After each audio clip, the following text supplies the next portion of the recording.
नवरात्रि व्रत पूजा में हर दिन हमें दीप कितनी देर जलाना है, और यदि गाय का शुद्ध घी नहीं मिल रहा है, बहुत सारी बहनें पूछ रही थी, तो हमें कौन से घी या तेल का इस्तेमाल करना है।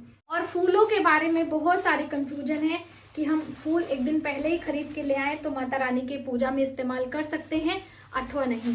दोस्तों, मैंने अपने किचन गार्डन में ये फूल लगाए हुए हैं, तो देख सकते हैं माता रानी के प्रिय पुष्प। ये माता रानी को बहुत ही प्रिय होता है, माता काली को, और सभी मतलब मां दुर्गा के 9 अलग अलग स्वरूपों में ये ज्यादातर माताओं को प्रिय है। तो ये मेरे गार्डन के हैं, और ये है दुर्बा और समी पत्र। तो इस तरह से आप अपने घर के पुष्प हो तो बहुत अच्छे हैं, वरना आप मार्केट से भी मंगाकर फ्रिज में रखकर आप फूल चढ़ा सकते हो। ठीक है, तो चलिए वीडियो की शुरुआत करते हैं। सबसे पहले आपको इस तरह से आसन लेना है। आपने हर दिन आसन पर ही बैठकर पूजा करना है, और पूजा समाप्त होने के बाद आसन के नीचे जमीन पे जल छिड़क कर और 3 बारी इंद्र देवता का नाम लेकर अपने पूजा से आपको उठना चाहिए। ये सबसे महत्वपूर्ण जानकारी है, इसके बिना आपको आपके पूजा का फल नहीं मिलेगा, तो ये कार्य करना बहुत आवश्यक है। ठीक है, चलिए एक एक करके हम सामग्री जानते हैं। सबसे पहले हम दीपों के बारे में जानेंगे। तो ये है दीपक, ये हम पूजा करते समय दीप जलाएंगे, जिसमें मैंने शुद्ध गाय का घी इस्तेमाल किया है। जितनी देर हमारी पूजा होगी उतनी देर हमारा दीपक जलेगा, फिर स्वतः ही शांत हो जाएगा। संध्या की पूजा में फिर से वापस इसमें घी या तेल डालकर आपको पूजा की शुरुआत करनी है। आरती के लिए हमें अलग से एक बर्तन लेना होता है, जिससे हम आरती करते हैं, और कपूर की आरती की जाती है। यदि आप अभी पहले दिन कपूर नहीं ला पाए हैं तो आप घी की रुई की बाती लेकर भी आरती कर सकते हैं। गोल बाती भी ले सकते हैं, और ये लंबी बाती भी आप ले सकते हैं। ठीक है, और हमें दीपक को सुरक्षित रखना होता है, जिससे कि हमारा दीपक बुझे नहीं। तो इस तरह से आपको इसके लिए एक कवर की व्यवस्था जरूर करनी है। ठीक है, यदि आप पंखा वगैरह चला के करते हैं तो।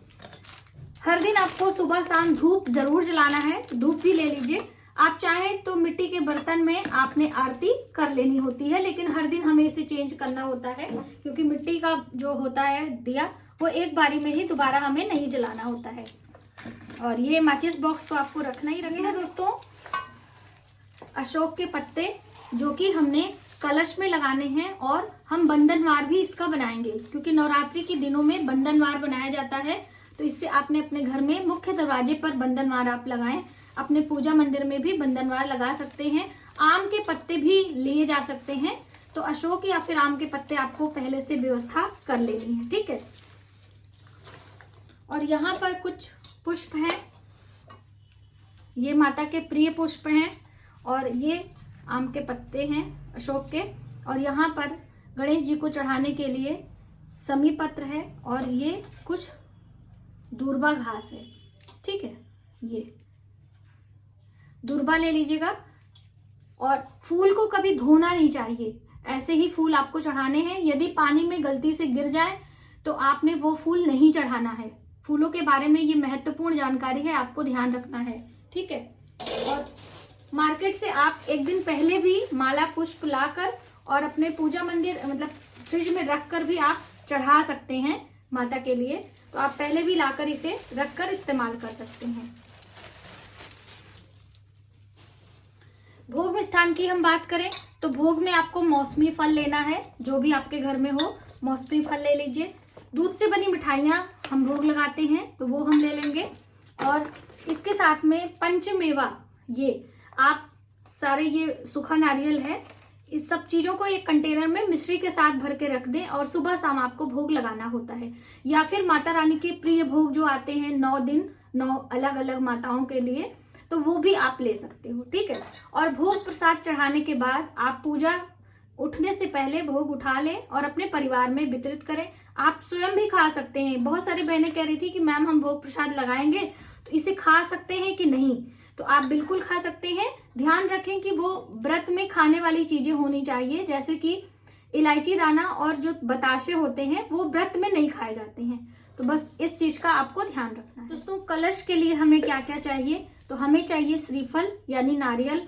तो आपने पानी वाला नारियल लेना है, और इसके ऊपर लपेटने के लिए आपको एक चुनरी ले लेनी है। और ये है कलश, तांबे का मैंने लिया है, और इसके अंदर हम जल भरेंगे और फिर हमने ये पंचपल्लव लगाने हैं और उसके अंदर हमें क्या क्या डालना है आप थोड़ा सा समझ लीजिए। तो हम डालेंगे इसमें सिक्के। तो ये चौकोर टुकड़ा हम डालते हैं और ये गोल वाले सिक्के भी आप डाल सकते हैं। यदि आपके पास ये नहीं है तो आप साधारण सिक्का भी इसके अंदर डाल सकते हैं। इसके अंदर हम डालेंगे एक हल्दी की गांठ और लौंग हम डालेंगे जोड़े से, ठीक है। फूल वाली लौंग आपको लेनी है, जोड़े से आपने लौंग डालनी है।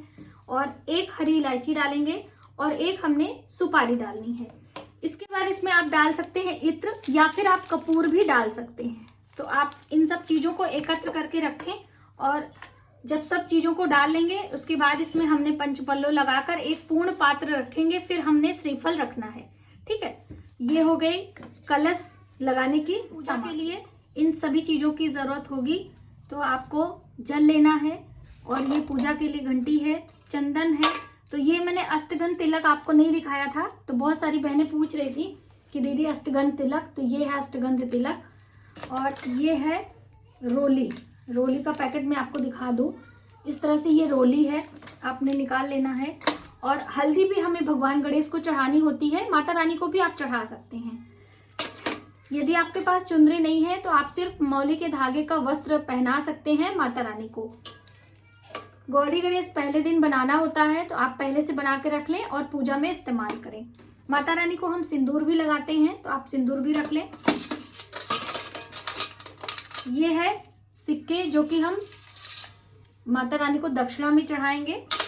और ये है रुद्राक्ष की माला। तो इसी पर माता रानी के मंत्रों का जप हमें करना है। और जप के लिए एक जपमाली होती है, तो ये भी हमने रख लेना है। यहाँ पर रुद्राक्ष की माला पर माता दुर्गा के मंत्रों का हमें जप करना है, ये भी हम साथ में रख लेंगे। हर दिन हमें चढ़ानी है लौंग और इलायची, ये भी हम पास में रखेंगे माता रानी के लिए। और इत्र भी हमें लगाना होता है, तो इत्र भी हम रख ले रहे हैं। और माता रानी के लिए श्रृंगार की सामग्री, तो श्रृंगार की सामग्री में जो भी आपसे बन पड़े आप रख लीजिए। जैसे कि ये है चूड़ियां और ये सिंदूर है, बिंदी है और माता रानी के लिए चुंदरी, ठीक है। तो ये वाली चुंदरी हम चढ़ाएंगे, ये आपको ऐसे ही। तो ये सभी सामग्री आपको एक साथ करके रख लेंगे। कि प्रथम दिन कलश स्थापना के साथ में ये जवारे लगाए जाते हैं। तो इसके लिए आपको शुद्ध साफ मिट्टी लेनी है और एक मिट्टी के बर्तन में आप इसे जवारे उगा सकते हैं। आप चाहे तो आपके घर में कोई और बर्तन हो आप उसमें भी उगा सकते हैं। ये है जौ जिसे कहते हैं, और इसे आपको अच्छे से धोकर साफ करके पानी में 4 से 6 घंटे भिगो देना है। तब आप लगाएंगे तो आपके जवारे बहुत जल्दी उगते हैं, ठीक है। और इन जवारों को आप इस्तेमाल कर सकते हैं नवरात्रि के लिए हवन बनाने के लिए काले तिल मिलाकर। तो मैं आपको दिखाऊंगी, ये है काला तिल। और हम आपको हवन सामग्री बनाने की विधि आगे आने वाले समय में हम आपको बताने वाले हैं। तो आप इसको मंगा के रख लें, काला तिल और जौ, ठीक है। बहुत अच्छी हवन सामग्री हम बनाना बताते हैं।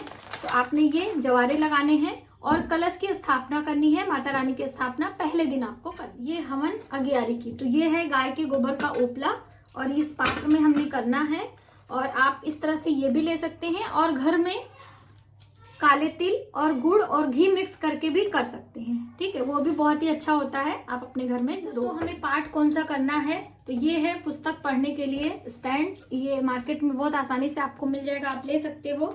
और ये है दुर्गा सप्तशती पाठ और इसके साथ में और भी कुछ पुस्तकें हैं। तो हम आपको बताना चाहेंगे, वैसे तो दुर्गा सप्तशती पाठ करने के लिए काफी समय चाहिए और पूर्ण श्रद्धा भाव से यदि आप करेंगे और समय लेकर करेंगे पूर्ण विश्वास के साथ, तभी आपको दुर्गा सप्तशती पाठ करने का पुण्य फल मिल सकता है। और इसको पढ़ने से पहले आपको इसमें, जैसे मैं आपको बताना चाहूंगी कि ये यहाँ पे लिखा हुआ है दुर्गा कवच, अर्गला स्तोत्र, कीलक। ये पढ़ने के बाद आपको दुर्गा सप्तशती का पाठ करना होता है और फिर आप देवी सूक्तम का भी पाठ करना होता है। तो इतना समय ना होने पर लोग परेशान हो जाते हैं कि कैसे हम दुर्गा सप्तशती पाठ करने का पुण्य फल प्राप्त कर सकें। तो देखिए यहाँ पर मैं आपको बताना चाहूंगी कि आप सिर्फ नवाण मंत्र जप करके ओम ऐं ह्रीं क्लीं चामुंडाय विच्चे इस मंत्र का जप करते हुए 108 माला पे जप करें। उसके बाद माता दुर्गा के ये सप्तशती पाठ से 11वां अध्याय है जिसमें देवताओं ने माता दुर्गा की स्तुति की थी। ठीक है, तो आप ये हर दिन सुबह शाम दोनों समय पढ़ सकते हैं। सिर्फ 108 बारी नवान का जप करते हुए दुर्गा सप्तशती पाठ से 11वां अध्याय, सिर्फ 11वां अध्याय आप पढ़ सकते हो। हिंदी में पढ़ें, संस्कृत में पढ़ें, कुछ भी आप पढ़ सकते हैं। तो इस तरह से पढ़ के आप पुण्यफल प्राप्त कर सकते हैं। दोस्तों इसमें 108 दुर्गा जी के नाम हैं और 32 नाम हैं। आप वो भी मंत्रों के रूप में रुद्राक्ष की माला पर जप कर सकते हैं। पूरा सप्तशती पाठ करने का नियम हमारे चैनल पर है, आप उसे देख भी सकते हैं। दोस्तों वीडियो कैसी लगी प्लीज हमें कमेंट बॉक्स में जरूर बताइएगा। और भी कोई आपके प्रश्न हो तो आप कमेंट बॉक्स में लिखिएगा, हम आपके सभी सवालों के जवाब देंगे। माता रानी की कृपा आप सभी पर बनी रहे। जय श्री माता।